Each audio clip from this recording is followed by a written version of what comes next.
please subscribe, hit the bell.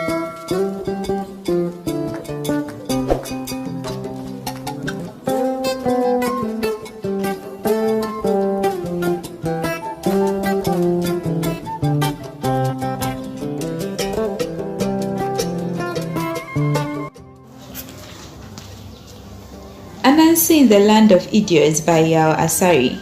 Yao Asari's Ananse in the Land of Idiots, just like Efua T. Sutherland's The Marriage of Anansewa, dramatizes a Ghanaian folktale which reveals the stock character Kweku Ananse's heroic or villainous traits in Ghanaian folklore. Instead of arranging the play into acts and scenes, as in a traditional play, Yao Asari divides Ananse in the Land of Idiots into 4 movements. The first movement. In the first movement, readers are ushered into an auditorium where the stage is set for an action to begin. The first to appear on the stage is a man who makes a speech that can be taken as a prologue. He addresses the audience stating the purpose of their being in the auditorium: to watch Ananse in the Land of Idiots. After that, he goes ahead to introduce himself and the role he is to play. He accuses the audience of having short memories by failing to recognize him as Kweku Ananse associates who linked with mystery or the supernatural. He adds that he is the mysterious, legendary, and historical figure who is linked with the human society. Ananse then thrills his audience with his attributes. I, Kweku Ananse, Odumankume's head weaver, legend of Taylor's Tales, one who manipulates creation from the fringes of a vibrant web, hunter extraordinary, fellow of the cult of cosmic linguists, supreme strategist, Odumankume's mystery messenger who flies the skies without wings and crosses the rivers without a boat. After cataloging his appellations, he condemns the world for its gross pretensions and ingratitude, since the world recognizes only his notoriety. However, a woman in the crowd interrupts Ananse to know about his cunning and deceitful ways. In response, Ananse points out that people have unfairly misjudged him. He sees nothing wrong with his using his wit to overcome challenges of life. He then pays a glowing tribute to Efua T. Sutherland for the positive recognition that she has accorded him by instituting Anansegro through her play, The Marriage of Anansewa. Ananse admits that he has lost credibility among the people and hints about his decision to travel to Demyim Lira, the Land of Idiots, where he hopes to make a living.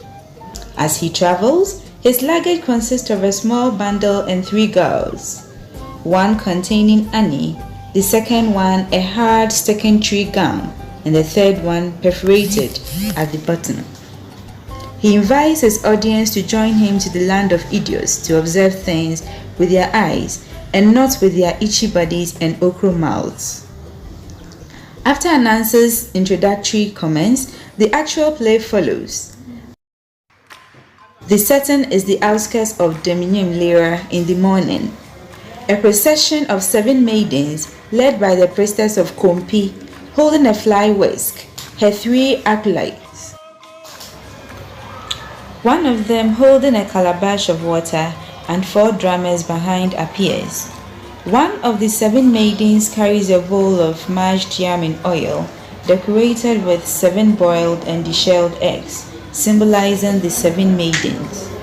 1 egg is pivoted at the apex of the mound of mashed yam in oil. This topmost egg represents the leader of the 7 singing and dancing maidens. This maiden is the princess of Demyim Lira. All these people are involved in the puberty rites of the 7 maidens. When the procession reaches the crossroads, the venue of the rituals, the priestess guides the maidens to go through the sacrifice. The meal of mashed yam in oil is placed on top of a mound and abandoned at the crossroads. Meanwhile, Ananse had been hiding in the bush and watching the rituals and lustfully admiring the princess and her counterparts dance. He sneers at the strange culture and finds the mashed yam in oil, which he describes as feast for the gods.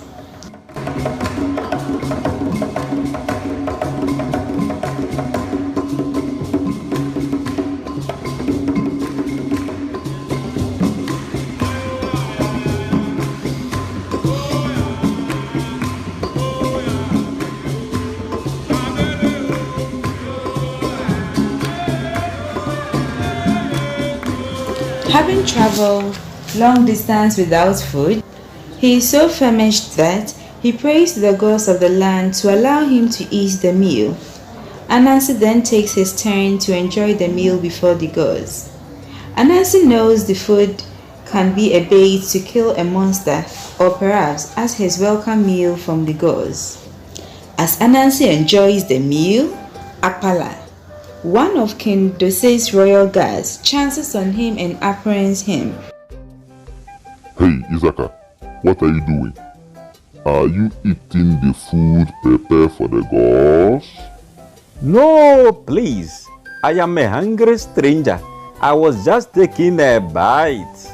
Jimmy, and Please, Oga, I was only hungry. If you don't help me, I go die.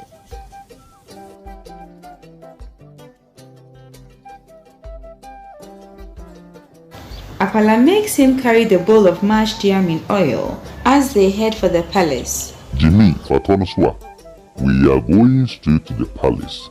Today you are dead. Oh, a royal in one village has become a commoner in another. A royal doesn't go about eating people's food, Jimmy. Waya, Ali, let's go. If you try to run, I will destroy your head and your heart.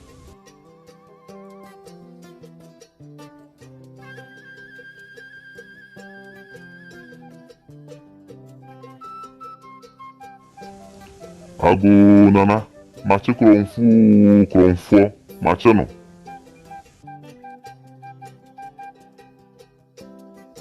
At the palace, the Abbey of Demnyim Lira, King Dose is informed of Ananse's sacrilegious crime of eating food meant to appease evil spirits and evil destiny, thereby rendering ineffectual the rituals of 7 maidens, including his own daughter, Sojisa.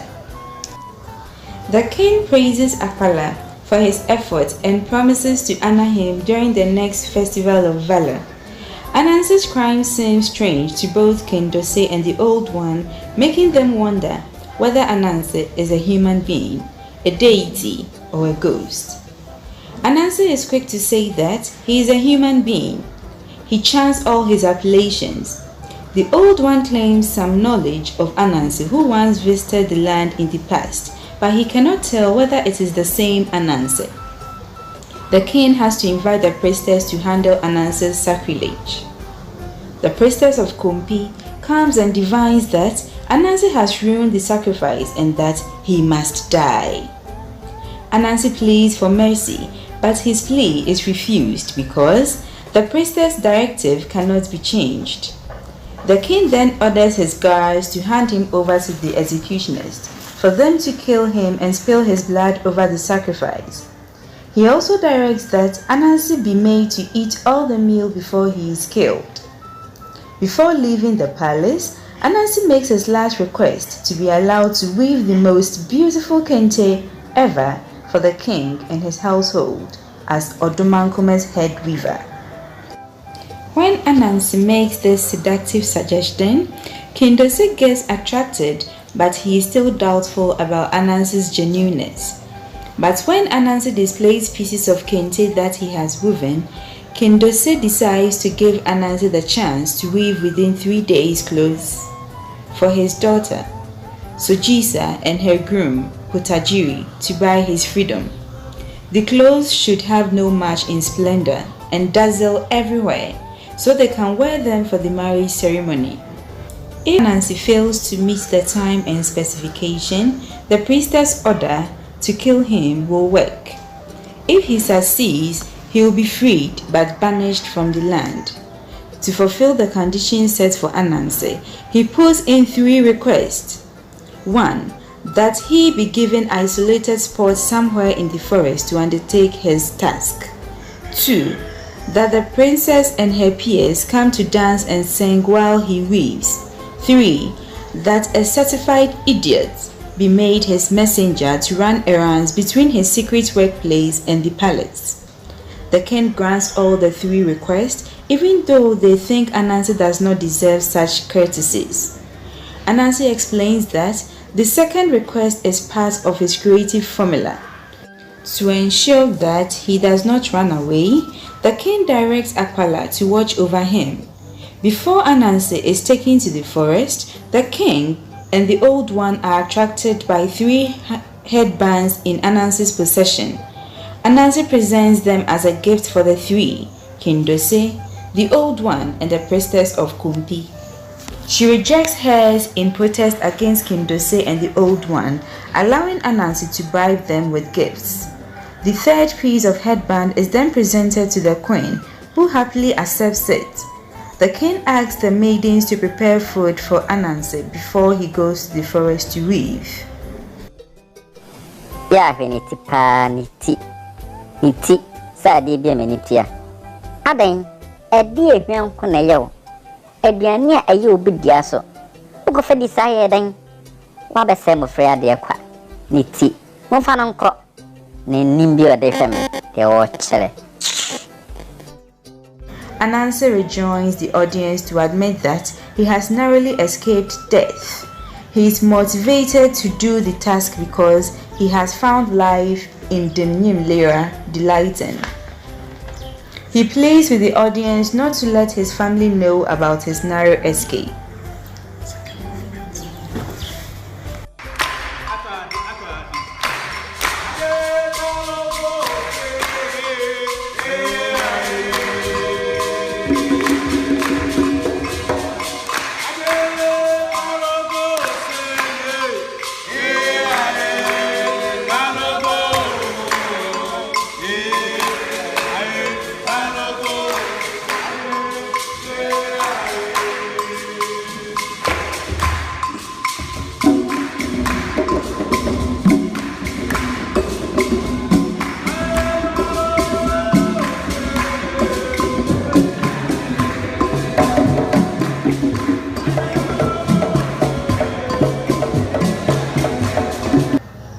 Second movement.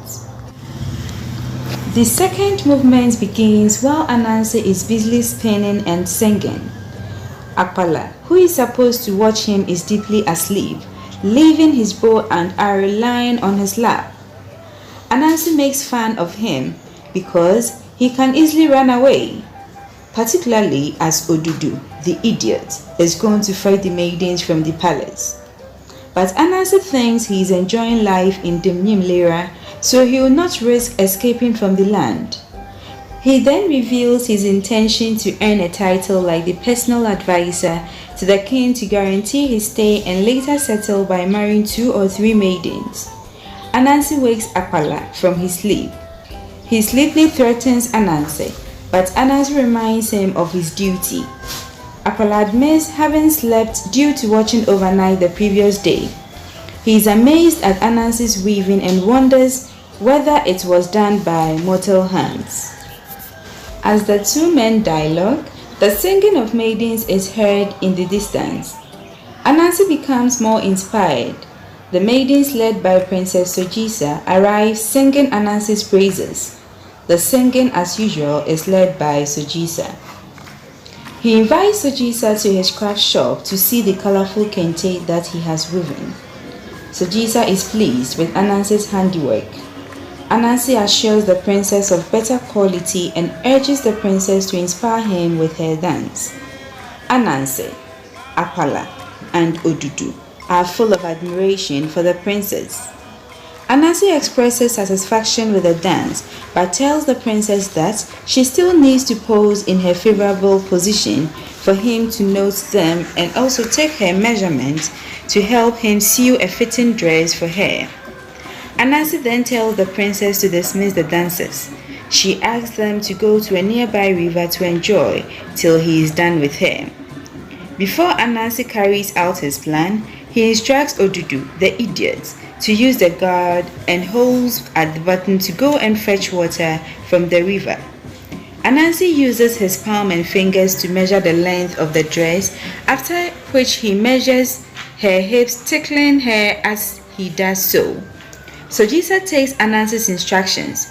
This makes Ananse succeed in arousing her sexually. While he repeatedly takes the measurement touching the princess' sensitive parts, Akpala is compelled to tell Ananse that he is overstepping his bounds and that the princess is betrothed woman. Ananse threatens to stop the task because he is being misjudged, but Sojisa disciplines Akpala.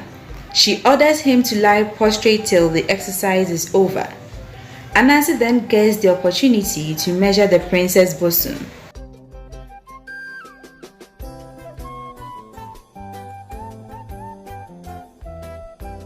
Ananse takes the gourd containing honey and tastes it. Akpala and Odudu yearn to taste it as they have never taken the sweet substance before. Ananse describes it as a mystery sweetness from the gods. He gives each a drop on the palm to feel. After tasting it, they find it tasty and wonder where he got it. He tells them that he had it from the gods due to his association with them. The honey is one of their secret pleasures.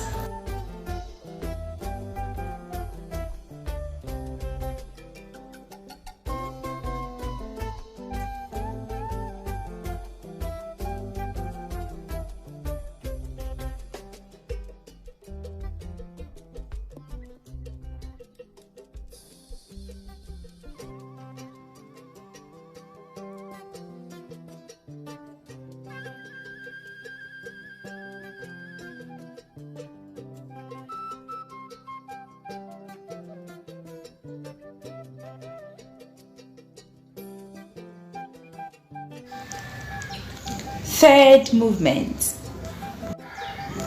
In the third movement, Potajiri arrives upon the king's invitation to him for Ananse to take his measurement. On his arrival, Akpala briefs him on the princess and the other maidens' graceful dance to inspire Ananse.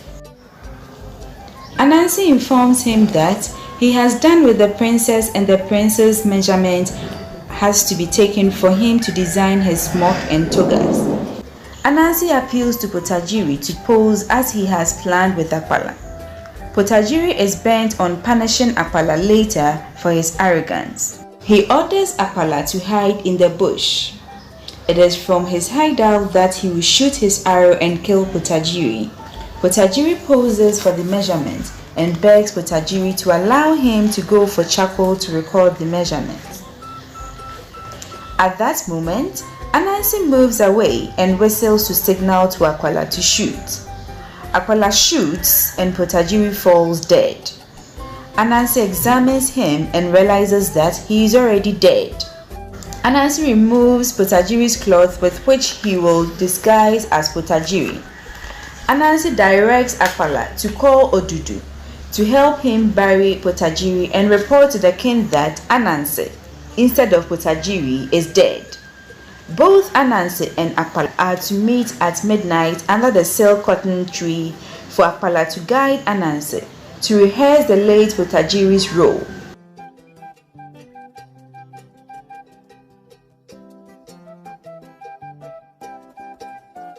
Fourth movement. The fourth movement opens while the stage sets for the wedding. The next scene ushers King Dose, the queen, Sojisa, and the other participants. Soon, musicians, comprising drummers, warrior dancers, men and women dancers, arrive amid drumming and dancing. The bride and the groom also arrive. Ananse as Potajiri is showered praises and appellations by Kindose.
Ananse Whitley seals Apala's mouth with the gum contained in one gourd by pouring it into his mouth. Ananse is still alive, and that it is he who has married Sojisa and left with her.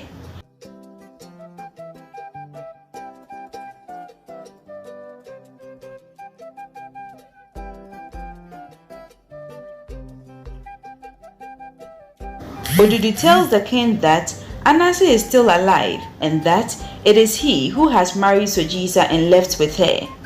He narrates how Apala shot Potajiri, Ananse wearing the prince's amulet, giving his to the dead prince, and how he and Apala buried the prince.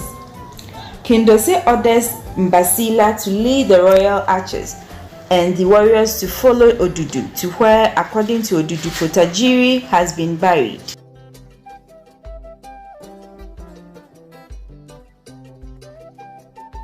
Mbasila confirms to the king, the bereft queen, and the old one that it is Potajiri who has rather been buried.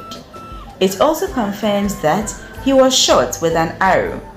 The king, the queen, and the old one then realize that they have been idiotic enough to have let Ananse swindle them.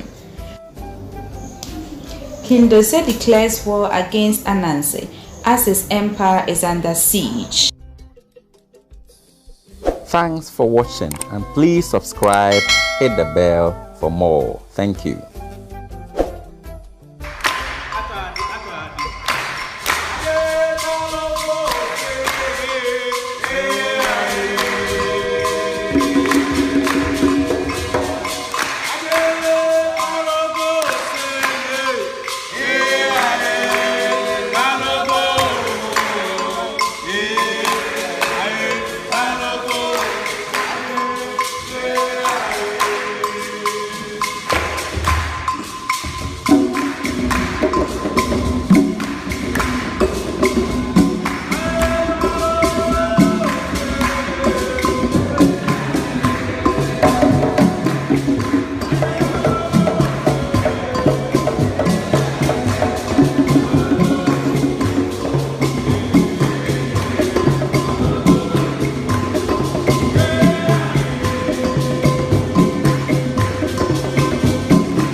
Okay, Toons. So when we bring new video, you will be the first to watch. Thanks for watching. Bye bye.